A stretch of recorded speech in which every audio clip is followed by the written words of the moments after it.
Hello everyone and welcome back to the mrfilmart channel. I am mrfilmart, aka Steven, and today we are back. We are back in the world of Georgie Boy. It's been a very Tolkien week with the launch of Amazon's Rings of Power, so it's gonna feel good to go back to the political world of Mr. Martin.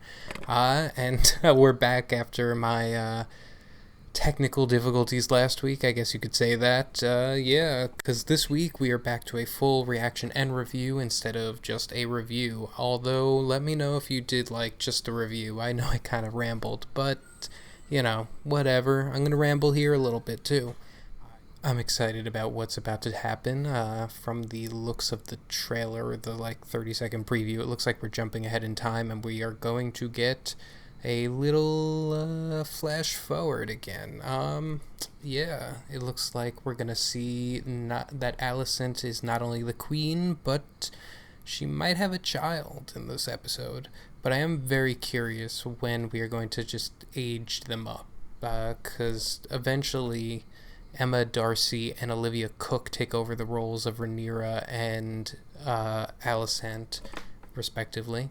So, I don't know. I don't know what else to say. I'm excited to get back into the world. With Tolkien, this isn't a slight, this is just a fact. Tolkien is not very interested in the world of, like, the gray. There's good, and then there's evil. Sauron maybe is kind of in the gray because he tricks people through his shape-shifting abilities, but for the most part there is light and there is dark. Martin, it's a completely different story, and I'm excited to get more into the realistic, even though it's a fantasy world that he's built up, because like I'm saying, there's a lot more politicking at play. There's a lot more precarious things going on, especially with Daemon coming up with an alliance with the Valyrians. I'm still trying to differentiate Valerian or Valeria from Valorian. I'm, you know what I'm thinking. You know what I'm saying. The other silver-haired people. Anyway, if you like this, please like and subscribe. But I'm not gonna babble anymore. So why don't we get started? Yo, I gotta say, because I didn't, obviously there was a problem last week, but I gotta say I'm so happy to have the opening logo back. Like, the opening theme. I know that some people were, like, pissed because it's, like, create your own opening theme, but I don't care. I'm happy this is back. This is, like, the opening crawl of Star Wars.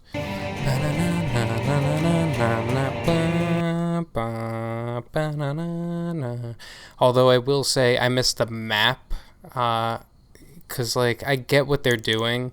These are the sigils of, or, like, these are supposed to be, like, the Targaryens and blood running between them, like, that's the crown right there. But, I don't know. I miss the map. I miss going places. It's, the Valorians, whatever it is. Okay. We're back with the crab feeder, or crab catcher, I don't remember exactly what his name is. The Crab Man. Mr. Krabs. Dragon!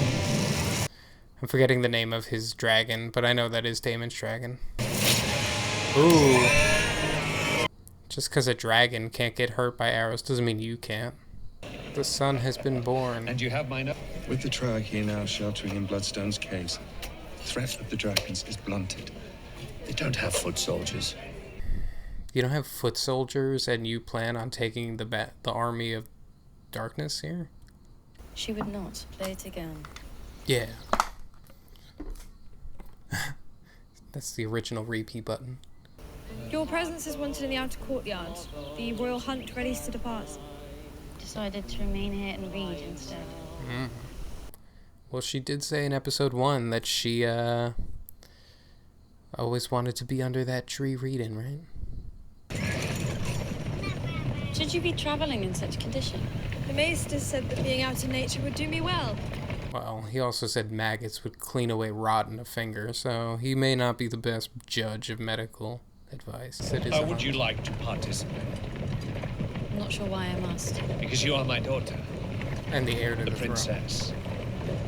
And you have duties. Because I am ceaselessly reminded. She's acting like a petulant child. If she wants to assert her dominance and remain heir to the throne, she needs to play politics. She needs to kiss everyone's ass and make sure that they are like on board with her being queen. I'm happy we're getting out of the castle this week. I was so tired of the fucking Red Keep. Your dear uncle is the great mind behind this war, is he not? I wouldn't know. I've not spoken to Damon in years. There Since you you go. supplanted him as heir. But the crown is not at war. The crown is at war, princess. Though your father refuses to admit it, we've been dragged into it by your uncle and the sea snake. She is speaking very openly. Lord Jason Lannister. Gathered that from all the lions. Is this Tywin's grandfather, maybe? Great-great-grandfather? Great-grandfather? I don't have a dragon pit, of course, but I do have the means and resources to build one. I'd do anything for my queen. Or lady wife. Jeez. Is that what I am to you? A prize to proffer about to the great houses. Since you came of age, I've been slowly drowning in a lake of parchment flung from every corner of the realm. Marriage proposals all. And I have tried, often, to discuss it with you. But you've refused me at every turn. That is because I do not wish to get married. Even I do not exist above tradition and duty, Rhaenyra. Excuse me, Your Grace. Yeah, maybe don't shout this in public, you know?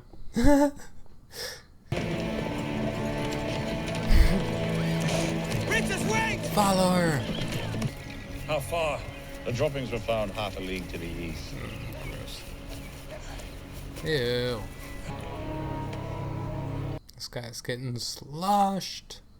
Rhaenyra may take her place there by my side without shame and feel herself well compensated for her loss in station. What loss of station? Yeah, there it is. If you were to name young Aegon heir, Your Grace, many of us had assumed. Many of us, you say. That's why Rhaenyra is so pissed, you big dumb idiot. This is the problem with Viserys. He just doesn't get it. You're not only Rhaenyra's father, you're the king. She'll do as you command. It is not my wish to command her. I want her to be happy. That's a good dad. Kind of. I mean, he did kill his wife, her mother. There is another choice beyond Casterly Rock.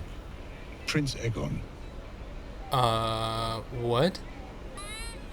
The boy just turned 2. Yeah, marry a 2-year-old. If you thought marrying a 12-year-old last week was bad, how about you marry a 2-year-old?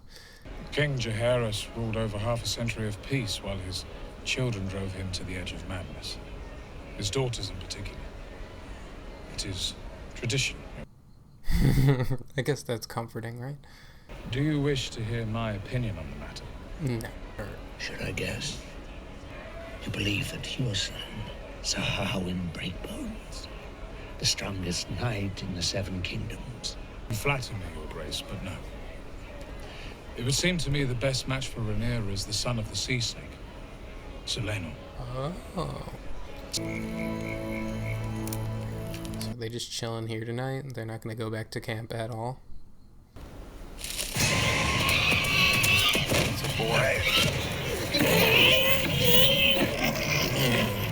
Well, it killed Robert, but it ain't gonna kill them.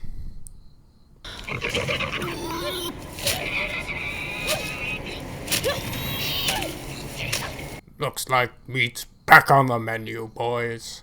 I named her to protect the realm from Daemon. Many in my line have been dragon riders. Very few among us have been dreamers. When Rhaenyra was a child, I saw it in a dream. A male babe, born to me, wearing the conqueror's crown. My obsession killed Rhaenyra's mother. And naming her heir would begin to set things right. Oh, it did. I never imagined I would remarry. And I would have a son. This is his problem as king. He always doubts every decision he's made. This is hunting. How is this hunting? This is just an execution. You didn't hunt it. You let others hunt it, and you just stab it. Targaryen killing a stag, though. Ironic, right? Considering 100 years later, it's the opposite. She doesn't want to add to Aegon's name day. Fuck that kid. The ladies Lannister and Redwine were quite taken with him. As they should be. He's the future of the realm. The head is uncertain, but the end is clear. Aegon will be king. You must guide Viserys towards reason.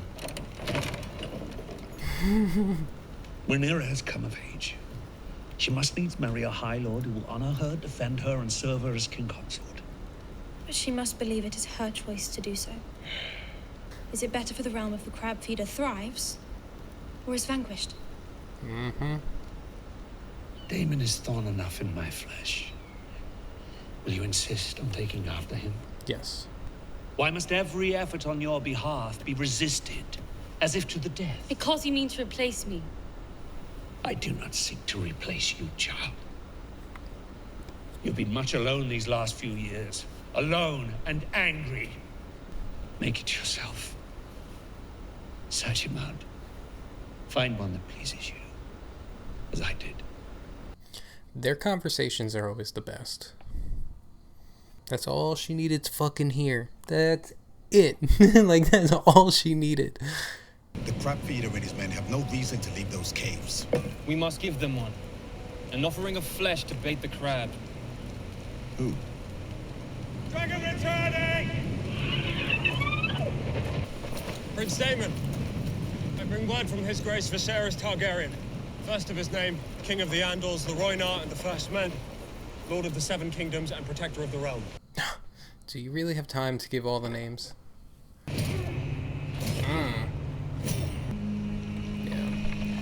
He knows that if the war is won because of Viserys, then what good is he? You know, Daemon is trying to prove his worth and that he can be king, but if he's saved, then he can't be. Yeah, what's the plan here?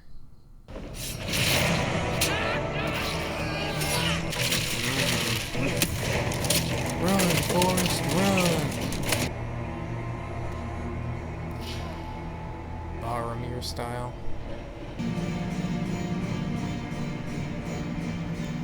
Where's the dragon? This kind of reminds me of RRR, for anyone who's seen that. The opening sequence of RRR. Dragon! Nice.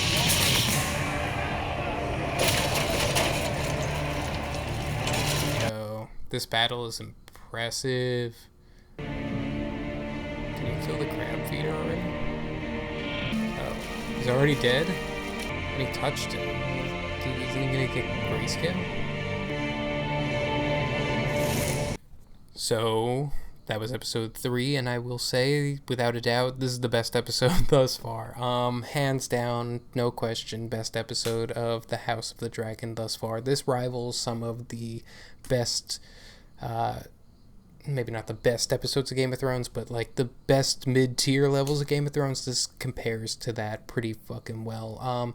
There was so much good stuff between Viserys and Rhaenyra, not just like their reconciliation at the end of the episode, but they're just dynamic throughout. Rhaenyra being just completely pissed off about her standing because she doesn't even know her standing. On top of that, it really, again, we are just reminded that like Viserys is not cut out for this job, you know. Last episode, Daemon said that, you know, being king was not really his best quality, and he just continues to prove that over and over and over again. He is drunk as a skunk, saying like, don't politic me, I don't want to be politicked. And his biggest problem is that if he makes a decision, it makes someone happy, but it makes someone else unhappy. Well, that is politics. That's politics, bitch. You need to fucking learn that. You are king. How do you not know that already? You need to just do things, because that is what being king is about. Anyway, the political maneuvering is in way, and then we got to talk about that battle at the end, which came out of pretty much nowhere. It's not that it came out of nowhere, but the longevity and the brutality of it kind of did for me. I'll be honest, I know that the crab feeder, crab keeper, Mr. Krabs, whatever his name is, I knew he was like maybe 2 sentences in the book of Fire and Blood, so he wasn't going to last long. They were building him up for nothing. We didn't even get to see him die, but for him to go down like this with 2 dragons and a siege, that was pretty good. And for Daemon to do it out of Daemon is just a very spiteful guy. He took down the Mr. Krabs because he didn't want Viserys to get any of the credit for doing so. He's like, I need to stop this before those 10 ships show up, because I will not have my brother hold this over me for the rest of my life. Very spiteful. Yeah, I really liked it overall. I'm sure I will think of more things to say as the week goes on, but until then, I got nothing else. If you like this video, please like and subscribe. It will help me out. If you want to see more of me, you can follow me on Instagram at mrfilmart, and if you like some of the drawings you see there, you can purchase them on Etsy. Link is below. Alright, and cut.